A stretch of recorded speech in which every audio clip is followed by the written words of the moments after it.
Welcome to the Grad School Femtoring Podcast. This is Doctora Yvette Martinez-Vu, and I will be serving as your femtor, providing you with tips and tricks and everything else you need to know to get into graduate school.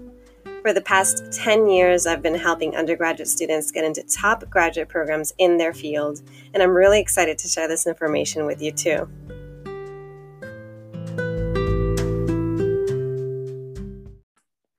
All right. Hello, everyone. Today, I am really excited to have a guest speaker who is going to be covering the topic of physical fitness and health in grad school. Our guest is Mara Noemi Lopez, who is a Mexicana from Southern California, currently residing in Arizona. She's a mother to two beautiful babies under 6. I can so relate. She is a wife. She's a full-time research program manager, a part-time faculty associate, a doctoral candidate in education at Arizona State University, and many, many more things.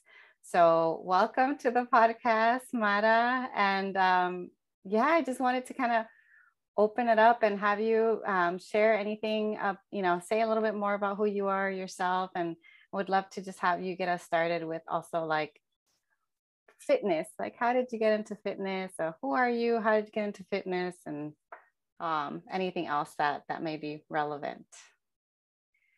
Yeah, hi. Thank you so much, Doctora, for inviting me to, or accepting my space, showing up in this space that you've created for so many different people, for so many different great reasons. That's pretty much a lot of what I do. I do a lot of things at ASU. Again, I have a full-time job as a research program manager. The work that we're doing is working with rural community college HSIs. I'm a faculty associate. I teach first-year success courses. I'm also part of the Graduate Advisory Council. We're reviewing academic handbooks, academic policy for inclusion. So I do a lot of different things. My husband also just finished his MFA, so we're quite busy. Woo-hoo. So felicidades to him. Gracias. Fitness is an investment that I've been taking more seriously in the last year. Obviously, I am a very busy person, so it takes a lot of work to make this commitment work, right? So a little bit of background too. I was a college athlete, so I played volleyball, basketball, and softball from the ages of 9 through 19. Wow. I played all 3 sports for 2 years at the junior college level. And that's about what your eligibility is. So you can only really play the sports for 2 years at the junior college level before moving on to the university. But I'm 5'5". So, I was considered a little bit above average in my small town of the Imperial Valley when I played for IVC there. And I just decided not to move on and continue to play at the university level. But I didn't realize until much, much later how much I depended on the teamsmanship for physical activity. So it was really hard for me to be self-motivated and go to the gym and just like knock out 2 hours and feel, accomplished. So I tried a little bit of things here and there. Some things worked, some things didn't. And in this last year, with the pandemic and everything shutting down and all of my family being sort of like on top of each other, I just realized that I needed to make more of a concerted effort to take some time and be in my own space, right? So yes. I just took a step out. I went to the park. I was like, you know what? I love my babies. I love my family, but I need a little bit of a break. So I went to the park and I walked a little bit. I started following this page called Running Mommies. They're like for tias, ninas, mommies, all the mujeres supporting one another through their journey to walk, run, and just build on their physical fitness. And so I started following them. They set up these weekly goals, right? So like 5 miles a week, 10 miles a month, things like that. And so I was like, you know what? I'm just going to move without thinking and see how many of these goals I can achieve. And I achieved like the first one. I was like, okay, well, I probably won't keep doing this, but let my mind stop talking and let my body keep walking, right? Oh, I And love that. and I just kept going. I just kept showing up. Before I realized it, I started to develop a habit. Now, the habit was sort of an agreed upon effort because it was hard to get out of the house, especially since we had spent almost 4 months being so attached to one another, not leaving. The pandemic shut everything down, has been the experience for a lot of people. And so it was a lot of like, mommy, don't leave. My son's holding on to me, the mom guilt, just the overall, like, well, what if why am I sacrificing time with my kids to work out? Like, what's the point?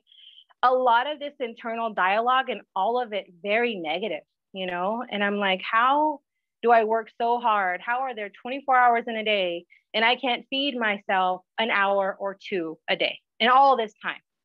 Right. And I'm like, this can't be my reality. And then all the while I'm sedentary, or I'm not doing enough with my body. Really, I'm not attending to my own health, which means that I'm cutting my life short and my time with my kids short in the long run.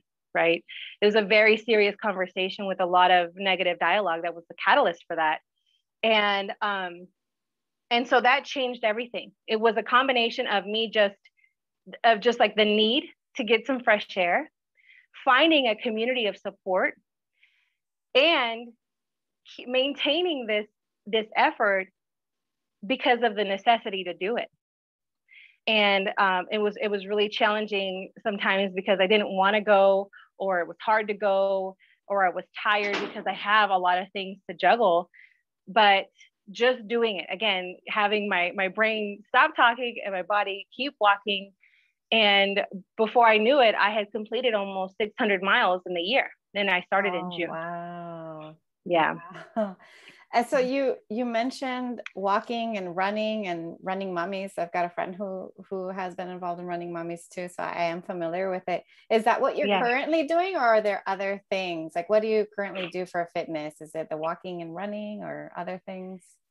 Yeah, so that's sort of my constant, right? Like, it's something that I do every day. I'm committed to moving my body and getting 2-3 miles in a day. Sometimes I can get in 6, depending on how much time I have. But I recently, because I'm now fully vaccinated, I've been fully vaccinated for the last 2 months now. Yay. I started going back to my, yay, go science. Yes. So I'm also a certified yoga instructor. I was certified in 2012. And and it's something that I had used to like reconnect with myself spiritually, slow down, meditate. But when the pandemic literally slowed everything down, I felt like it sped up all my thoughts. So me doing yoga at home really was counterproductive, because I'm like, I could just sitting here just thinking about everything. And so anyways, I'm now 2 months fully vaccinated. I started going back to the yoga studio, Core Power Yoga Studio. And that's something that I do 3 times a week. So the classes that I take are yoga sculpt. It's a heated yoga. The class sizes are minimal. There's a bunch of different safety precautions. And we do that with weights. So I feel like I can get in some cardiovascular exercise by running or power walking at the park. And I've been going to the yoga studio for about a month now, 3 to 4 times a week, getting in my yoga and weights all in one. So of all the things that I like to do, weights, yoga, and running, walking, I'm able to do it all at least 5 to 6 times a week. Nice. Mm-hmm. And how do you find spaces? So you said like you found a place to do yoga three times a week, and Mm-hmm. it's a relatively safe environment. You're fully vaccinated, but I keep thinking about myself and perhaps other people who may be like me, who I have attended a few yoga classes before, and I didn't quite feel like I fit in, whether it was because of my body size or my skin color. I just didn't feel fully reflected in both the instructor and also the other people in the class. I felt like I stuck out like a sore thumb. So I'm like, how do you find spaces where you feel like you belong, and you can also then get your physical fitness in? Oof, that's such a great question, and so loaded, right? So yes, it's not something that I have thought about thoroughly, but I attend a predominantly white institution. As a woman of color, sort of a dark-skinned Mexicana, as you might want to say, I have experienced a lot of this feeling like the only one, or an outsider, or like I don't necessarily blend in. I'm also in Arizona, and the city that I live in is predominantly white as well, I guess you could say. Give me just 1 second. My son's in the room. No worries. All right, we're back. So you were saying? Yeah, so it is hard. It is hard. I think that the yoga studio that I attend, so I'm so eager to give myself my time. I hardly pay attention to the people that are in the class. I don't see myself represented. I don't see myself represented in the instructors. I don't see myself represented really in the demographic of folks that attend these yoga classes. But I have developed this sort of callous, I guess you can call it, that I just show up because I know what I need to get. And while I won't get the representation, I still have access to this space, and I'm going to utilize the space to my benefit. If I were focused more on representation in the spaces that I'm in, I wouldn't be in a lot of the spaces that I've been in here in Arizona. And it's hard. Yeah. But there are so many different deterrents for being consistent in physical activity, showing up for yourself, that I do my best to minimize that to, do I have time to do it? If I have the time to do it, I'm gonna fit it in. Nothing else will stop me. I'm just gonna show up. The yoga class that I go to also is incredibly westernized, and I'll just be honest with that. It's not a yoga class that is traditional. It's not, they don't necessarily tend to a lot of the traditional historical practices, and that's not great. It's more of a fitness class, but it feeds me in a lot of different ways. And again, I have access to it. It's not that far away. Sometimes I have to take classes at 6 o'clock in the morning, so it does impede upon the very little sleep that I get. But I do my best to really tend to that as best as able. Yeah, what I'm hearing is that a lot of times, like when we're in predominantly white spaces, we kind of just have to take what we can with what we have available to us. Because I'm also in an area that's predominantly white. I'm in Goleta, Santa Barbara. And the few times I've tried to engage and be part of kind of active communities, I've struggled with my physical fitness. I continue to struggle with it. And I have not felt like I have really fit in or belong. But you're right. I mean, you're reminding me that sometimes it's just take what you can and use what works, and then try not to focus on what doesn't work when it comes to your physical fitness. But the other thing that you're making me think about is, I'm like, how does she do it? How does she make time for 3 times a week yoga and 2 to 3 miles a day every day? And obviously it's a lot of it has to do with priorities and putting yourself first. And that can be really hard for a lot of us. But also I'm like, what do you do when it gets really hard? Like what motivates you to keep going during the hard days, the days that you may feel exhausted or depleted, or it's just been a really long day. And sometimes we just want to like veg out, or just like not go on, I don't know, on a run or on a walk, or on just what do you do to keep going, to stay motivated? Well, I think even as I say that, I'm like, wow, I really have been doing that for the last couple of months, but I'm also not a machine. I'm like, I have sort of marketed myself to my friends and family as a very active, lazy person, because I can binge watch shows on Netflix like nobody's business. I mean, so I don't want to, paint this illusion that I go nonstop until I hit a wall, because I'm also very aware of how toxic that mentality is, how counterproductive that is, and how unhealthy that is. I've arrived at that space before, and that didn't help me. I felt like I had to go until I hit the wall.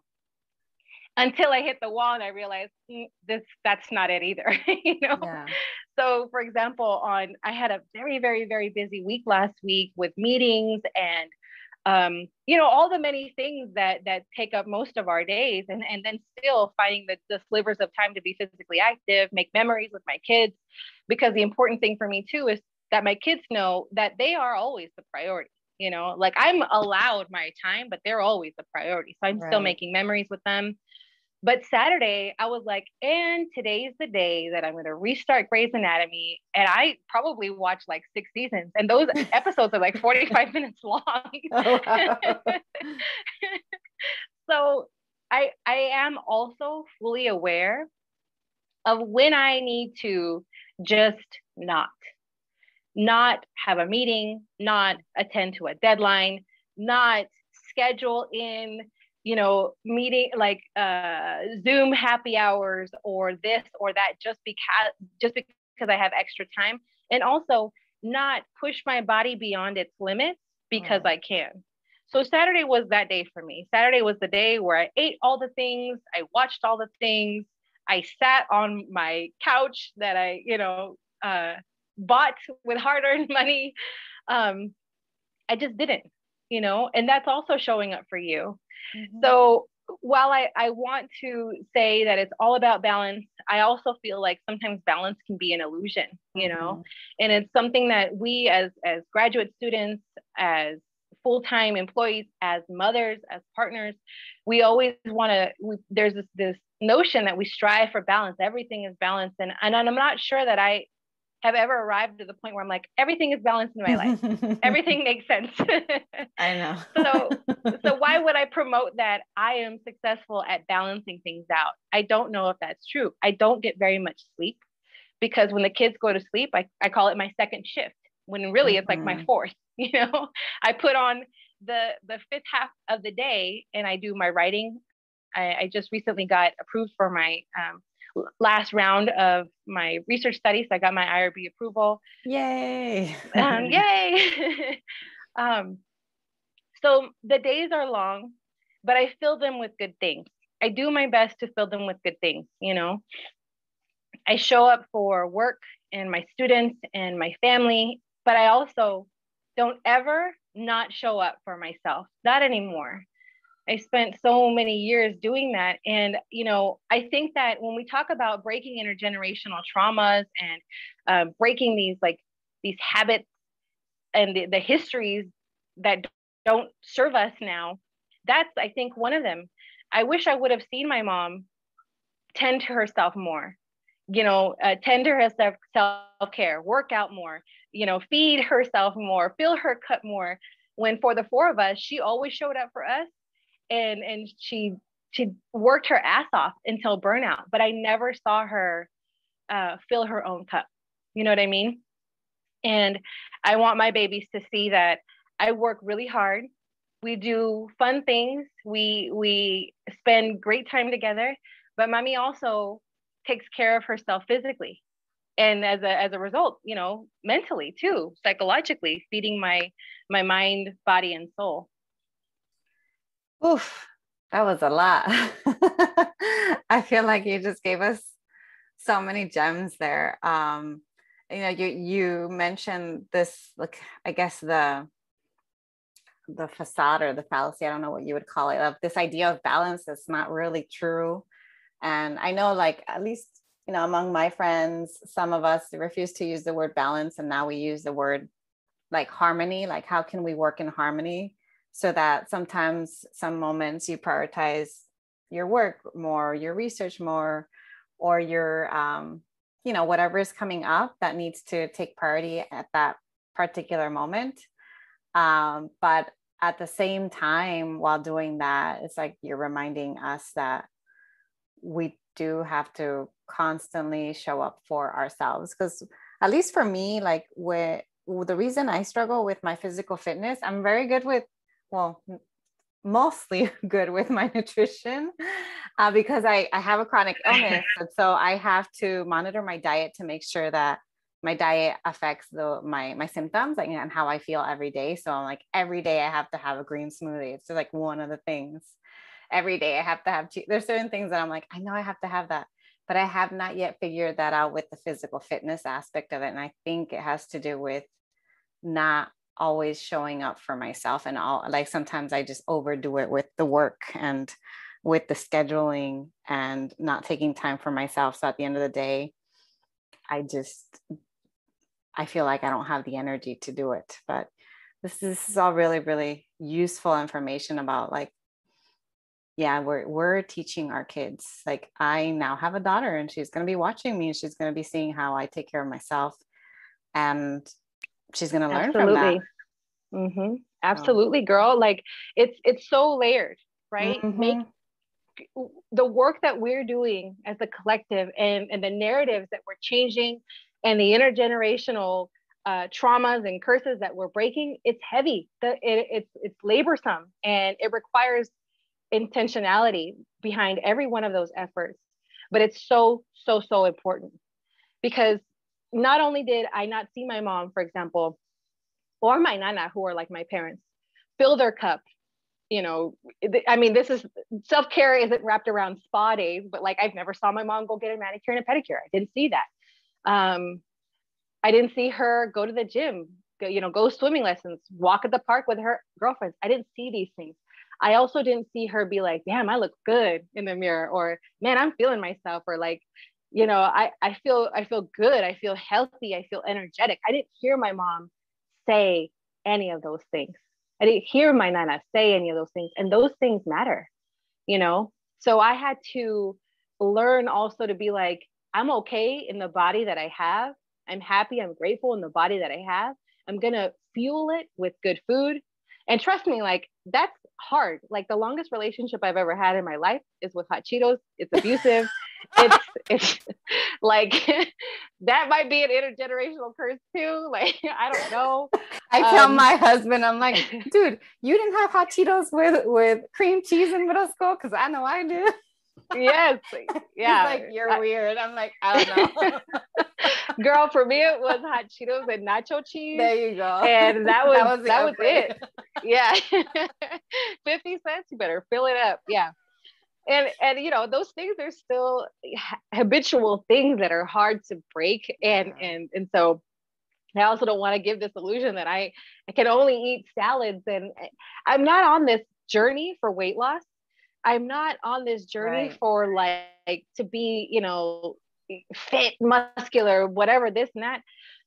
But I can't treat my body like a trash can. Mm-hmm. I can't not feed and fuel and tend to myself, because I love my babies more than that. I want them to have a mommy that has energy. I want them to have a mommy that I can go play soccer with them, because I have the energy and I have the cardiovascular health to go do that, And those two are contributions to our children's well-being.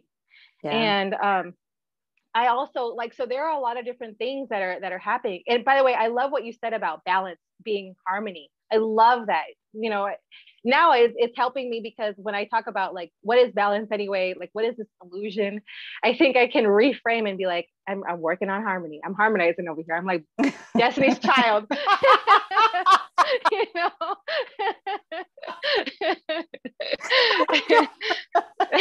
Love it. So thank you for sharing that too, because I'm definitely going to bite that from you. But there are a lot of different factors that are happening right now. It's just like, this narrative of like, well, you're in grad school, the grad school 15, the pandemic 15, or you're a mom, the mom bod.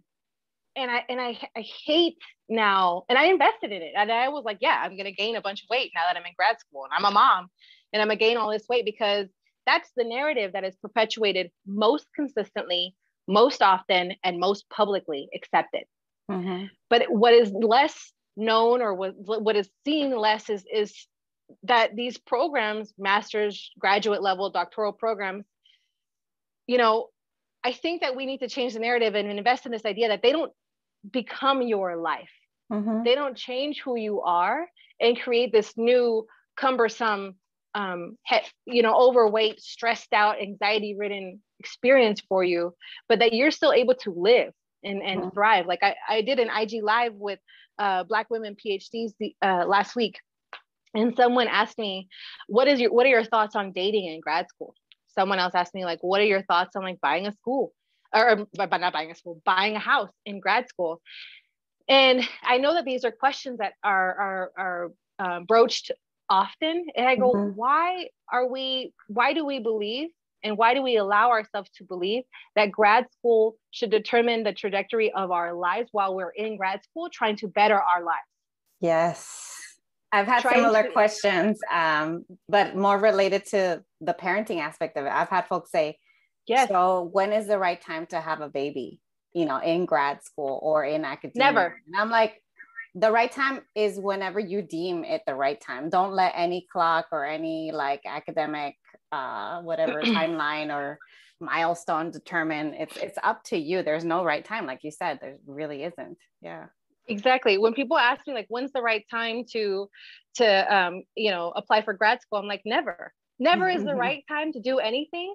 You have to like, for me, the decision to become a mom was intentional. And I understood I was ready when I was ready to be selfless, when I was ready to share my time and my heart and my spirit and my food and my space, like, and the restroom. Like when I was comfortable being for someone, living and existing and sharing my life with someone, that's when I was ready. But all the rest of these things, like never, it's never the right time. I used to think that I needed to have like $50,000 in the bank account before I had a kid. I'm like, okay, well, that wasn't going to happen when I was 23 or 20. Like it just, and so I think that it's important for us to show more often that it's possible to be a mother and attend to your physical health, to be a graduate student and tend to your physical health, even if that means that you don't submit that writing project or whatever. Like find a way to make it work. If you want to make it work, making it work, but really tending to it, I really, really like that. I feel like you got right at it, at like, why a lot of us should prioritize it to take care of ourselves. It's about sustaining ourselves. It's about making sure that we're okay, not just now, but long-term too. And it's especially important for us as moms because we have other people who depend on us. I know oh yeah, go ahead. I also want to say, like, we've talked a little bit about like being or seeing yourself represented or being comfortable being the only woman of color in certain spaces and stuff. Going to these yoga classes, I don't always feel like I don't see myself represented again in the class members or the instructors, but I rely a lot on my community outside of those spaces as well as support. Like the running mommies, I've met a lot of different Dr. J. I've met a lot of different mujeres that are being active, that are making the effort to be active, and we always cheer each other on. Is this like in person, online, social media? This is all virtual. Oh, okay. Yeah, these people are all virtual. Like a lot of these mujeres that I have connected with, especially in this last year since I've embarked upon this journey of like reconnecting with my physical health. A lot of them, because most of us were meeting virtually or like connecting virtually last year. We didn't really have the option to connect in person. I'm also new to Arizona. I had only been here 2 years before the pandemic hit and really, sort of put a wrench in my networking efforts. But I want to say, so I post a lot about like, I got a couple miles in today. I went to the yoga studio today. And sometimes my Instagram stories are like that, but I think that it's important that we share that we as academics, mothers, doctoral students, people that are on this journey, that we are, and lift everyone up that is making the effort. Like I see someone shared the other day, like I got a 15-minute workout. I'm like, yeah, that's dope, girl. Like do what you can do whenever you can do it, because it's so, so, so important. If I'm going to cheer you on because you published the paper, like I want to cheer you on because you took a walk in the park with your dog. Like you're still making the investment. You know what I mean? Love that. Yeah. These communities of support that we are able to have access to virtually are so important. I have found have really enabled me to keep going and just keep staying the course. I like that because it's also reframing the way that you use social media. Because I know for a lot of folks, social media can sometimes feel toxic or like it's just like too much, or like we're only seeing a certain kind of like a facade, like only the good parts or only like certain aspects of people's lives. And we assume that other people are having better experiences or whatnot. But at the same time, it's like, if you reframe it and think about it, it's like, how can I use this as a tool to better myself and to also like be a support system and a cheerleader to my friends, my community, and so on. Like it can actually help you maintain, you know, your own goals, whether it's the physical fitness goals, professional goals, personal goals, etc. So I really like that. And it reminds me, like this year, you know, I mentioned it in another episode that I was like, this year, my theme of the year is abundance. It's like thinking about like, there's more than enough. There's more than enough good things for everyone. So we should just like embrace that, cheer everybody on. You know, don't think about competition. Think about like, how can we all help ourselves with whatever it is that we're working on? And I really like that, because I do sometimes feel like on social media, I sometimes get a little bit overwhelmed by it, but if I focus on the good and focus on like, okay, what am I working on for myself? Let me share that. Okay, how can I help someone else? How can I cheer someone else on? It could definitely kind of shift things. Yeah, for me. 100%. And I think that, so I was very, very fortunate to have found Running Mommies.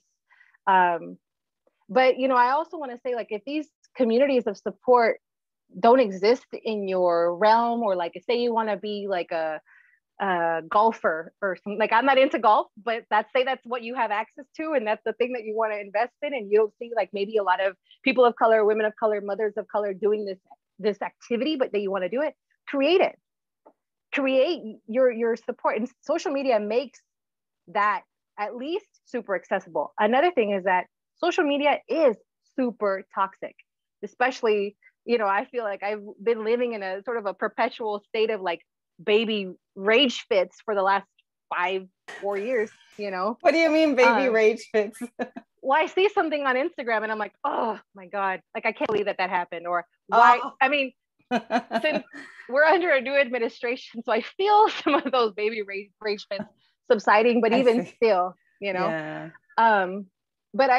But I also think that creating positive environments for yourself is important, both in your physical, mental, social, you know, psychological, but also your social environments. Like this year has been really revealing how people are navigating the pandemic in very different ways. It was also revealing that some folks are adamant about not investing in the well-being of the whole. And so, you know, last summer was like un pinche borradero de gente. You know, it's just like, I can't have the toxicity in any space that I want to exist in. And, you know, and I think setting those boundaries is also super, super important. And then, you know, finding a way to set boundaries in a way that feels healthy for you. Some folks have a hard time saying no. As a mom, as a nurturer, it's very hard for me to say no, but I can always say like, not right now, or maybe another time, or I'm just not available, you know, at the moment. And I'm starting to feel less and less guilty, because the reality of the situation is like, it's my time. Right. Yes. No one should have an opinion about what I do with my time, you know? So learning how to find slivers of time to tend to yourself in 24 hours in a day, you deserve 1 to 2 hours of something that will fill your cup, and setting boundaries and finding your community of support, you know?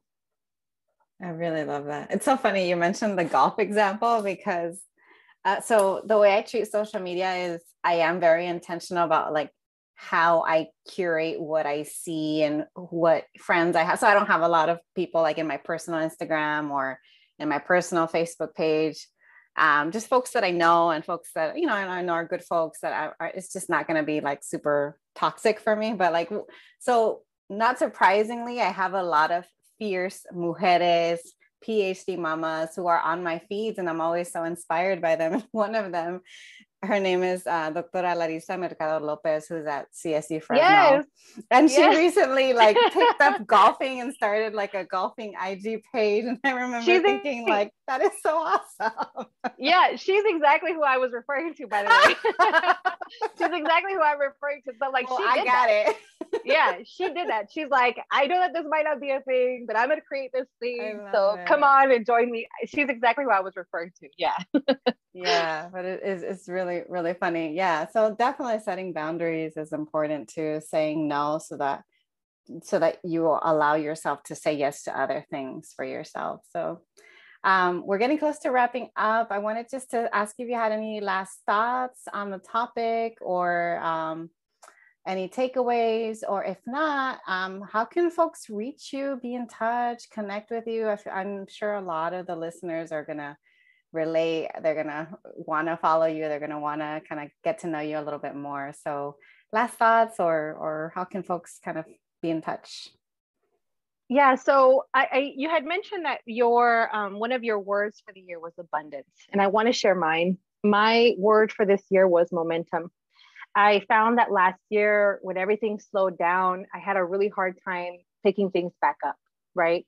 And what helped me navigate 2020 and all of the many unknowns and anxieties that those unknowns brought about is momentum. It's just the hardest step was to take just the first step out the door. That was the hardest step. I love it. Wow. And I was successful at just keeping going and experiencing the discomfort in that first step, and I built momentum. And so this year, my word is momentum. I have found that momentum has been my greatest weapon, and I'm going to utilize it in as many ways as I can. So I just wanted to share that. The last couple takeaways were, again, is just finding a way, a time management resource that helps you find slivers in your day where you can give yourself 1 to 2 hours. There are 24 hours in a day.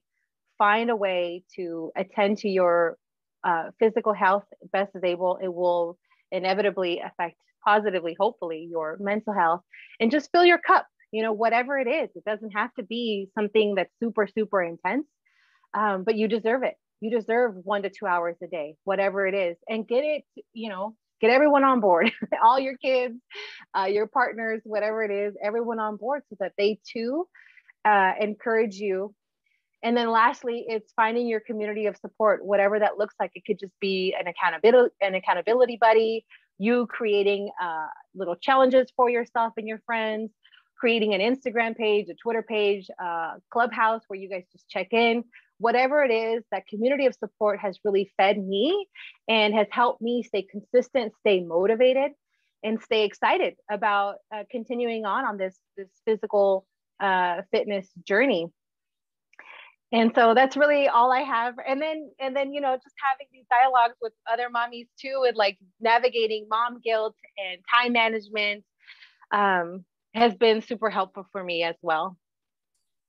And so how can folks reach you? Thank you so much for sharing. All right. I'm like, okay, bye everybody. Yeah. So my Instagram page is public. It's Moximara, Moximara. I also am the founder and creator of Academic Mujeres on Instagram, where I'm sharing profiles of women of color in academia, Black and brown women, and sharing all of the many things that they're doing. Again, hoping to contribute to changing the narrative and increasing the percentage, because I think that right now at the doctoral level, in the country, I think the percentages are below 4% for both Black and brown women, women that have doctoral degrees. So I'm hoping to help contribute to the changing of the narrative there with Academic Mujeres. But I share a lot of my efforts to be an active working mommy of two on my personal page, Moximara. I love it. Well, thank you so much for being on here, for sharing your words of wisdom. I know I learned a lot. I'm sure our listeners will learn a lot too. And yeah, hopefully we'll have you on another time, because I know you have a lot of different things you can contribute. So thank you so much, Mara. Thanks so much for joining me in the Grad School Femtoring Podcast. If you liked what you heard, please rate this podcast on iTunes, Spotify, or anywhere you tune in. You can also support the podcast by donating to my Patreon page, Anchor page, or Venmo account, which is at Grad School Femtoring. If you have questions or episode topics, you can contact me by sending me a DM on Instagram, sending me an email to gradschoolfemtoring@gmail.com, sending me a voice message on Anchor, or sending me a message via my personal website at YvetteMartinezvu.com. Until next time.